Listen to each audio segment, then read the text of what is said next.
Good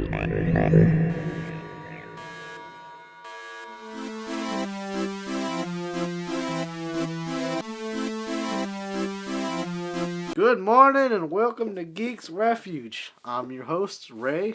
I'm joined here by Anthony and Chris again. So, hey there.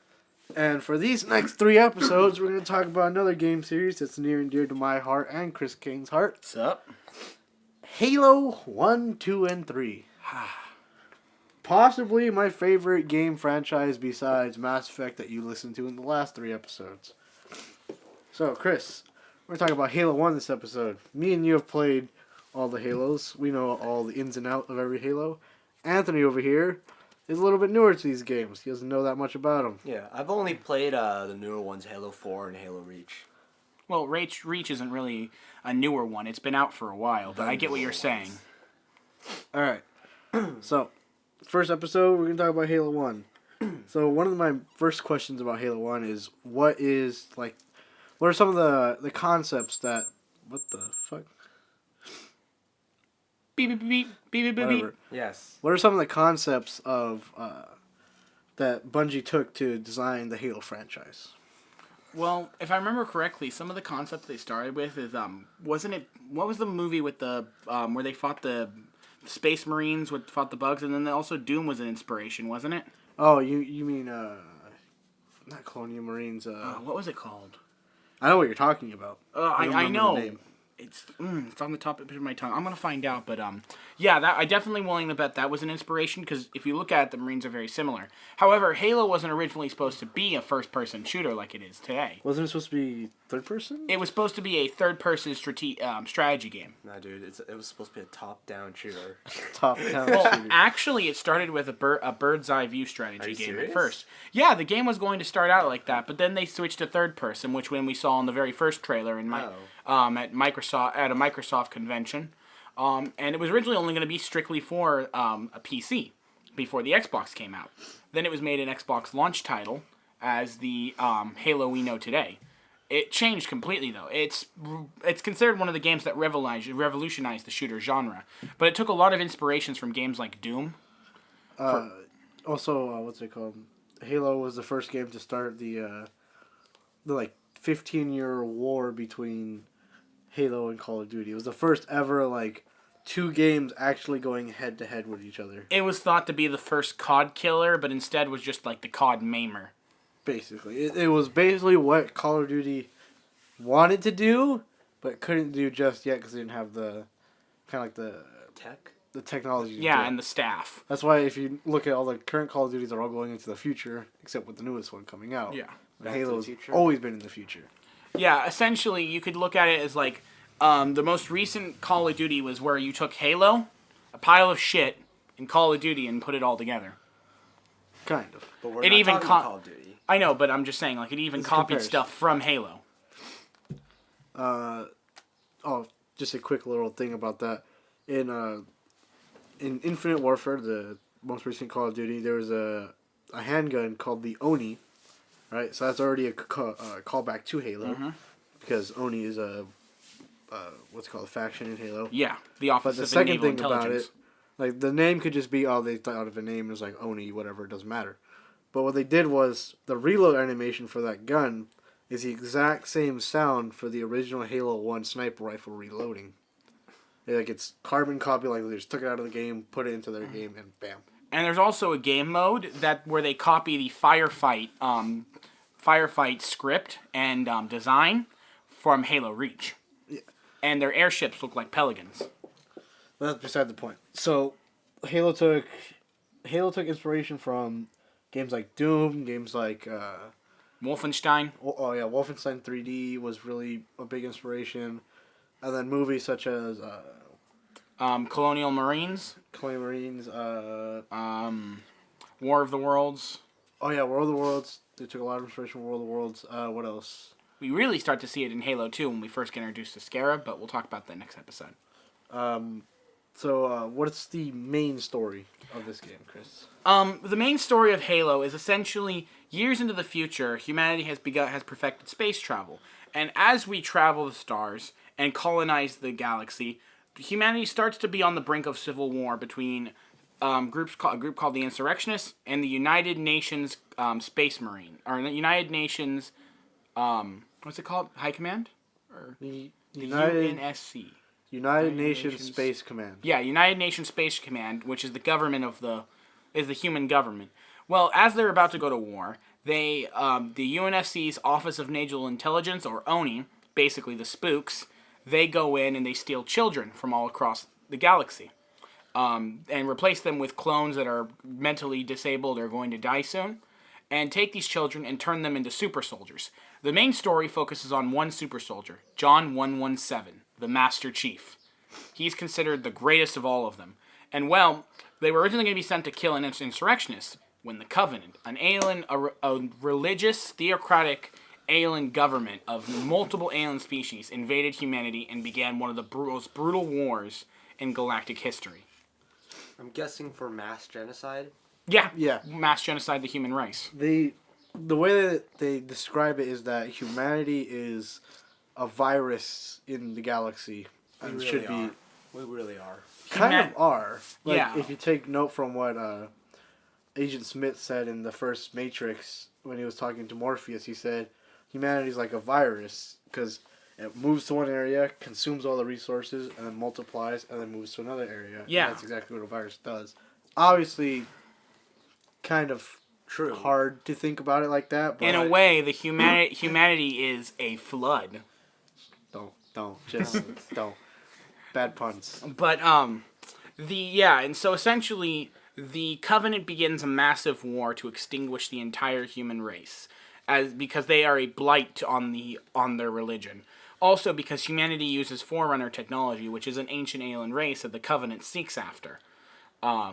Which leads to one of the bloodiest wars ever fought. However, the Spartans are basically one-man armies that the UNSC throws at the Covenant and causes the Covenant trouble. Master Chief being the deadliest of all of them. Imagine a Spartan being like a centurion or an actual Spartan from ancient times. There's 300 is a great example. You put 300 Spartans from ancient times against an entire armada of like millions of people. They held the line. They hold the line. They held the line. God, why? There's the same notion in Halo of what a Spartan can do. They're, like Chris said, walking one-man armies. They can hold the line. I don't know why I want to keep saying that, but they can hold the line. And Spartans were designed by Dr. Catherine Halsey, who is the lead designer of the Spartan program. That's what they call it. They call it the Spartan program. And these were were they Spartan 2s or Spartan... I think they were Spartan 2s. Yeah. They're, Master Chief is a Spartan too. So there's different generations of Spartans. There's the first gen Spartans, which were kind of not really Spartans. They're more just people in suits. Yeah. But the suits, the reason why Generation 1 Spartans don't work is because the suits, they basically destroyed the person wearing the suit. Yeah. One example is it wasn't really a set of armor you wore. It was an actual mechanical suit that you had to pilot. They weren't really considered Spartans. They were considered just pilots because it was basically a walking mech that you drove. Yeah, it's like a small mech. The original first gen Spartans were like small mechs. Generation 2 Spartans are the kidnapped children. Once they have reached around 18, they begin the implantation process, where over, I believe, about 50 to 60% of the kidnapped children died in the implantation project or were left crippled, while the rest became strong enough to put on the Spartan suits, the Mjolnir armor. Mjolnir armor, if a normal human tried to wear it, it would shatter every bone in the human's body. It weighs, what, like 15 tons? Yes. The Spartans, the implantation made their bones turned their bones into titanium, which allowed them to pilot the suit easier. Master Chief is a Generation 2 Spartan. Gen 3 Spartans are In also... all honesty, titanium bones doesn't feel like it makes too much sense. Kind of. Because it's a metal inside of our body, which is very toxic. Well, our body has metal inside it. Our blood is made of iron. I know. It's not made of iron, it has iron in Yes, but you can have metal in the body. But he's more getting at, like, solid metal, not Yeah, but still, atoms of metal. Besides, it's a science fiction. The whole point is you can incorporate. The whole point of science fiction is to incorporate science, but also have a brand of fiction in there. But also the Gen 3 Spartans are called headhunters, and were elite Spartans that were usually made into teams of 2 that would go behind enemy lines and fuck shit up for the Covenant.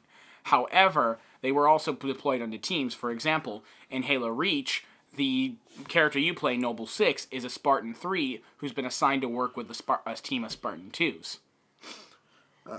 Let's get back to the Halo story 1. of Halo 1. So, the main story of Halo 1 is the Master Chief was asleep in cryo on the Pillar of Autumn, a UNSC ship. And after finally escaping from a previous battle that they just escaped from, they wake up the Master Chief, as he's the only quote-unquote Spartan left alive. They're going to need him for whatever they are going to face in the future. So, they wake up the Master Chief, you, the player, gets woken up, and you come out, and what's it called? You go through the basic motions of looking up and down, left and right, just getting your bearings. Yeah, basically it's the mini tutorial of getting your bearings of what's happening. And the Marine in front of you tells you about how long you've been asleep, tells you about what's going on. And then you look up at a kind of like a command wing above you, covered in glass that you can look to. There's another soldier up there that's telling you some other things, and he hears something to his left, and a big explosion happens, and Covenant elites walk into the room and kill everyone in the room. That's when it starts the beginning of Halo 1. The Covenant have invaded your ship you're on, and it's your job to help fight your way to the bridge. Yeah, and try to repel borders. You get to the bridge, and that's when you meet Captain Keyes. He's the captain of the Pillar of Autumn. You also meet your AI companion, Cortana, who becomes your companion throughout the series. You upload Cortana into your armor. Captain Keyes, for some reason, gives you a gun with no ammo in it. Yeah. Dumbass. Maybe it's his special handgun that he keeps in his locker. That's his masturbation gun. I don't want to think about that. Because of what happens to Keyes, but later. 3 in nightmares. Very nice. But you then have to join up with the rest of the Marines. This is where you would first encounter Sergeant Johnson, and you repel the Covenant with an unloaded gun. However, you quickly find ammo for your gun as soon as possible. It's called the Magnum. That's when you also pick up your assault rifle, and you fight through the corridors of the Pillar of Autumn until you get to an escape pod. By this point, the Pillar of Autumn is almost kind of... You have to give up on the Pillar of Autumn. Captain Keyes is informed everyone to get to escape pods and get off the Pillar of Autumn because you're near a planet, quote-unquote planet, and you're close to the surface. So you get into escape pod with Marines, and you get ejected from the Pillar of Autumn, and you land on the planet's surface, where most of the Marines end up dead except for the Master Chief because the armor kept him alive. And you get out. Cortana begins talking to you, asking you where you're at, and you look up at the sky, and there's a giant ring going up into the sky. And this is where you first realize you're not on a planet. This is something constructed because it has cutoffs, and it goes in a circular manner. Yeah. And this is the Halo ring. And what's interesting about it is essentially the inside of the ring is like a planet. It has an atmosphere and everything. Any questions, Anthony, so far? Well, I was wondering myself when you started talking about the Halo ring. How was it constructed? At this point in the game, you don't know how it's constructed, but beforehand, if you read any of the novels or in the later games, you find out the Forerunners, the ancient race that came before everyone. It's kind of like Mass Effect, how the Protheans were the ancient race that helped everything. So it wasn't the humans who made it? No, the humans never made the rings. We just stumbled across one of the rings while we were trying to escape the Covenant. Yeah. And the whole point is that the Covenant see it as a massive religious holy artifact. The greatest thing. The thing that can spark their great journey. Which is the Covenant's entire drive. They want to have this thing called the Great Journey where they will supposedly ascend to godhood. Well, you fight through the ring, and you find survivors of the Pillar of Autumn, and you get them all together, and that's when you meet Foehammer, which is the gunship, the Pelican gunship that essentially picks you up and takes you all around throughout the whole game. By this point, you've already cleared out a couple Covenant troops encampments that they've taken over, and you start to proceed to make your way inside the ring. You find an opening that's cleared out. You get in a Warthog, which is basically their own version of a Humvee, a little bit more armor than a Humvee is, and you proceed inside the ring where somehow the Covenant have gotten inside as well, and you need to get rid of as many as you can and figure out what the hell's going on and what the hell this thing is that you're on. You fight through waves of Covenant, and you get to a circular room, almost like a command room, and this is where you meet a little kind of like AI robot floating eyeball known as 343 Guilty Spark. And he flies up to you and asks you certain questions, and you tell him what you're doing there. You're trying to find out what this is, and he tells you this is Halo Ring installation. What is it like? 001, I think. I think it's like 004. I'll look it up. I think it's 004. And you plug Cortana into the mainframe, and she downloads all the information she needs, and then she also is gifted a key by Guilty Spark, and the key is to help. What did he tell her, that it sets off the rings, or it? Will activate the rings. Yes. Yeah, Guilty Spark tells her that it will activate the ring. That's all he says. He's very vague about it. He says it'll activate the ring. Obviously, we don't know what that means. Yeah, you don't meet him until before the Flood mission, though. You skipped over the Flood mission. Okay, well, yeah. Talk about that mission. I forgot about that. Essentially, after you've rescued Captain Keyes from the Covenant warship called I think it was called the Shadow of Intent, I believe it was. Oh, yeah, Shadow of Intent. I believe it's the Shadow of Intent. I'll look that up later. So after you do that, you get Captain Keyes, and you basically organize the UNSC forces. You begin a mission called the Silent Cartographer, while Captain Keyes explores another area. The Silent Cartographer is a map of the entire ring complex, while Captain Keyes explores a different structure. When exploring the structure, you go to find Captain Keyes because he went missing.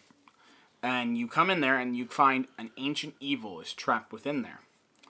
The Flood, which are essentially a parasite that kills human, Covenant, all living things, and turns them into mindless weapons. Kind of like the Husk from Mass Effect.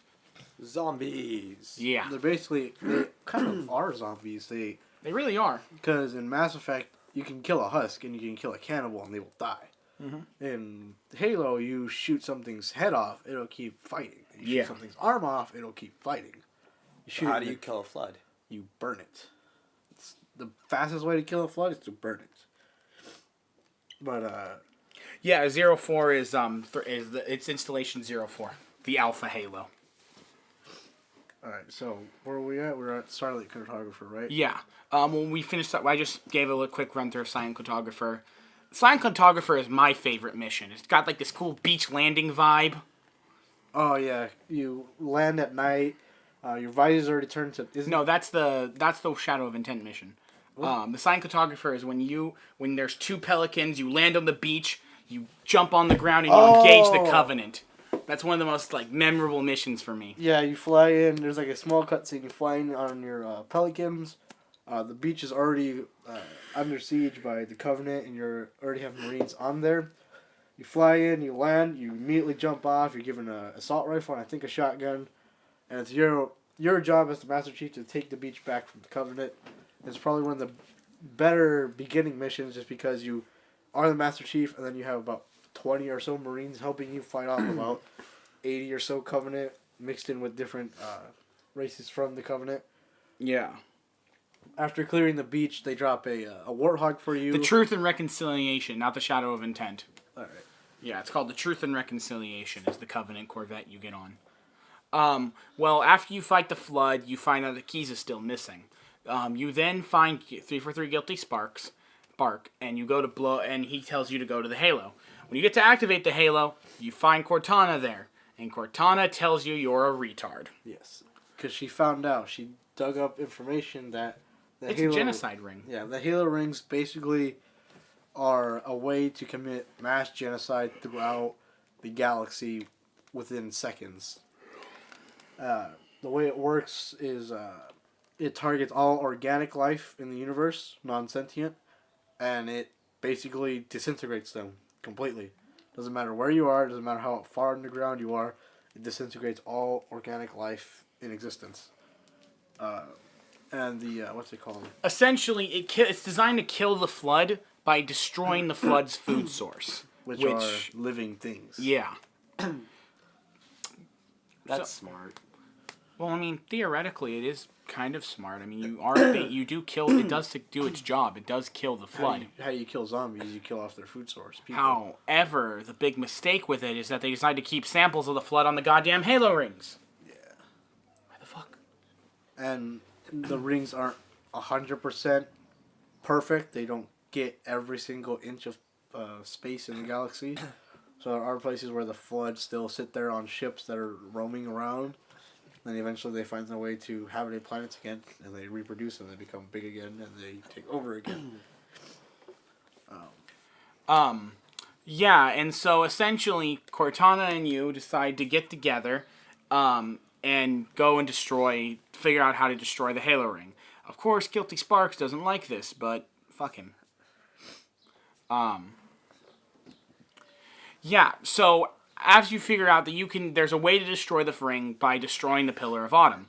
So to destroy the Pillar of Autumn, you have to go back onto the Truth and Reconciliation and find Captain Keyes' pacemaker, which will allow you to activate the Pillar of Autumn self-destruct. But at this point, you have to find Captain Keyes. Yeah, and he's on the Truth and Reconciliation. However, it's been completely taken over by the Flood. This is where you fight a lot of elite Floods. The elite are a species of the Covenant. They make the backbone of the Covenant's leadership. And after that, you find Captain Keyes, but he's been turned into basically a giant Flood scrotum sack. Yeah. Captain Keyes got taken over completely. He went from being a normal-sized person to about 8 times his normal size and completely deformed. He looks like a giant scrotum. The only thing recognizable by him is his face, and even that is starting to turn unrecognizable. Yeah. Well, you get his pacemaker and you put it into his life. You then go onto the Pillar of Autumn, destroy it, and do one of the coolest driving missions ever. It's pretty cool. Escaping the Pillar of Autumn is pretty dope. You get onto a longsword, which is one of the ships that's in there, and you fly away. Destroying the Halo and bringing it in. Now, if you finish it on its hardest difficulty, you see Sergeant Johnson fighting with a Marine outside when it's about to blow up, and then he hugs an elite, and they hug it out. There's always a cool little legendary Easter egg. Yeah. But that's Halo 1 in a nutshell. It's a pretty rushed thing, but the story's pretty simple. We can also talk about a little bit of the multiplayer, because it was kind of revolutionary as compared to any other multiplayer, because it added in shields and Health packs. Shields, health packs, armor abilities, and it didn't add in what's it called? What Call of Duty had, which was like aiming down sights and like, precision accuracy. This was more of kind of like a spray and play kind of thing. Yeah, its multiplayer spawn essentially is responsible for the reason why MLG is so popular today. Major League Gaming. Halo MLG is considered the most widely played mass multiplayer First-person shooter game. Yeah, the Halo style multiplayer was really the revolutionized in the system, and it's so sad to see what Halo has become nowadays, because the Halo multiplayer is a shell of its former self. Yeah, they changed it up a lot to. You aim down sights, you can jog. Yeah, in the original Halo game, you couldn't run, you couldn't aim down sights unless you're using something such as like a sniper rifle or the Magnum, and everything else had a set spread pattern. So the assault rifle had like a little circle that showed you how far the bullets would go depending how close you are. The shotguns were extremely strong for some odd reason, even at ridiculous ranges. Yeah. Halo 1 pistol? The Halo 1 pistol. The Halo 1 Magnum is probably one of the most overpowered weapons of all time. You could destroy tanks with like 2 shots. Yeah. If you shot a tank from behind, it took maybe half your mag and the tank blew up. Yeah. Because that makes sense. hey, there's a reason why humanity held so long against the Covenant. We have broken weapons. Exactly. But they We glass put- our planets. We put the Japanese in charge of making our weapons. Clearly. But I mean, they glass our planets, so Yeah. they make up for it in, They- sheer they terror weapons. power. They make it up for giving us a new glass product. Exactly. Humans. Though, we could make a lot of... I figure if we were businessmen in the Halo universe, I say we buy the planets that have been glassed and then sell the glass to people.